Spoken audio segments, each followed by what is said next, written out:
చేసిన అందరికీ కూడా 76 సంవత్సరాల గణతంత్ర దినోత్సవ శుభాకాంక్షలు. మా బ్యూటీ పార్లర్ అసోసియేషన్ తరఫు నుంచి అందరూ ఈరోజు ఇక్కడ బ్యూటీ పార్లర్ కవిత దగ్గర సెలబ్రేషన్ చేసుకోవడం జరిగింది. ఇలాగే మేము ప్రతి సంవత్సరం కూడా ఒక యూనియన్ అంటే ఒక డ్రెస్ కోడ్తో పాటు అందరం కూడా ఐక్యంగా సమాజంలో అందరికీ కూడా మేము ఒక ఇన్స్పైర్ అవ్వాలని చెప్పేసి ఇక్కడికి వచ్చేసి ప్రతి సంవత్సరం అంటే రిపబ్లిక్ డే తర్వాత ఒక్కసారి ఒక పార్లర్లో చేసుకోవడం జరుగుతుంది. ఇటు అవకాశాన్ని మేము అందరం సెలబ్రేషన్ చేసుకుంటున్నాం కాబట్టి మా తరఫు నుంచి మాలో అందరికీ కూడా గణతంత్ర దినోత్సవ శుభాకాంక్షలు తెలియజేసుకుంటాం. Thank you. ఇది జెండా పండగ గణతంత్ర దినోత్సవం 76 సంవత్సరం వస్తుంది. ఇది మేము మా బ్యూటీ పార్లర్ అసోసియేషన్ తరఫున మేమందరం ఇలా కలుసుకోవడానికి ఈ సంవత్సరానికి 2-3 పండుగలు చేసుకుంటాము. ఇలా మా పార్లర్లు అందరం కలుసుకుంటాము.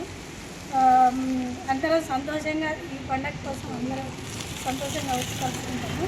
తర్వాత ఇది ఈసారి కవిత ఐశ్వర్య బ్యూటీ పార్లర్ తను నేను చేస్తానని చెప్పింది, అందుకనే తను ముందుకు వచ్చింది. చాలా థ్యాంక్స్ కవిత. ఎందుకంటే ఇట్లా మన దాంట్లో ఎప్పుడు మా ఇంటి ముందే చేయాలని ఏం లేదు స్మార్ట్ పార్లరు. తర్వాత అందరూ తలా ఒక ఇంటి ముందు తలా ఒక ఇయర్కి 2 వస్తాయి. తర్వాత ఇంకా వేరే వేరే పండుగలు ఉంటాయి. అందరం తలా ఒకళ్ళు సహకరిస్తే ప్రతి ఒక్కళ్ళు సహకరిస్తే ఒక్కొక్కళ్ళ ఇంటి ముందు చేసుకోవాలని నిర్ణయించుకున్నాము. తర్వాత ఈ పండుగ ఉద్దేశం ఏంటంటే ఇది మన అంబేద్కర్ గారు రాసిన 50లో ఇది స్టార్ట్ అయింది.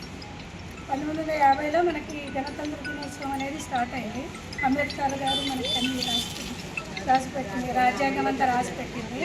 తర్వాత ఈ జెండా కూడా ఫస్ట్ మనకి ఎనర్జీ జెండా రెడ్, తర్వాత వైట్ అనేది మన శాంతి, గ్రీన్ అనేది మన ఎదుగుదల, మన ఇండియా ఎదుగుదల. ఇవన్నీ కోసం దీనికి ఫస్ట్ ఢిల్లీలో చేస్తారు.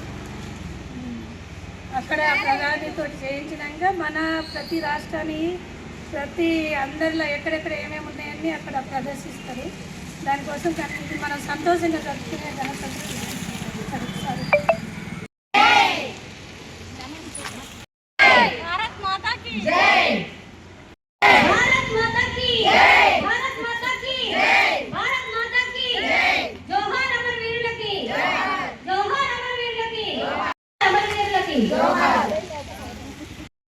తెలియజేయాలి.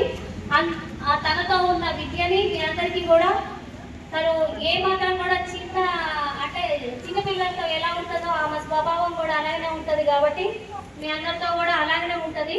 కాబట్టి ఆమెని మీరు